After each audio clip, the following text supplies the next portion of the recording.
Forest city মালয়েশিয়ার জোহর রাজ্যে অবস্থিত এক আধুনিক পরিবেশ বান্ধব শহর প্রকল্প। পরিকল্পনা অনুযায়ী এটি হওয়ার কথা ছিল বিশ্বের প্রথম সবুজ শহরগুলোর একটি। চীনের কান্ট্রি গার্ডেন কোম্পানি 2016 সালে প্রায় 30 বর্গ কিলোমিটার জায়গা জুড়ে 4টি কৃত্রিম দ্বীপ নির্মাণ শুরু করে। লক্ষ্য ছিল আন্তর্জাতিক বিনিয়োগের কেন্দ্র, করমুক্ত অঞ্চল, আধুনিক নগর সুবিধা এবং সিঙ্গাপুরের সাথে সহজ যোগাযোগ। শহরটিতে আছে আন্তর্জাতিক স্কুল, গলফ কোর্স, ভার্টিক্যাল সবুজ ভবন এবং অত্যাধুনিক অবকাঠামো। নির্মাতারা বলেছিল এটি হবে 7 লক্ষাধিক মানুষের আবাসস্থল। তবে বাস্তবতা ভিন্ন।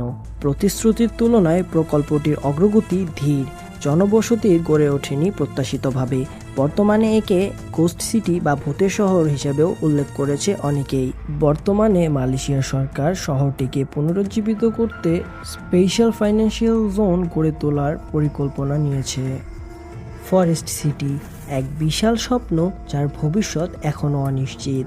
এটি কি পরিণত হবে এক আধুনিক নগর ব্যবস্থাপনার সফল উদাহরণ হিসেবে, নাকি থেকে যাবে একটি অতিরঞ্জিত প্রকল্পের নিস্তব্ধ স্মৃতি হিসেবে?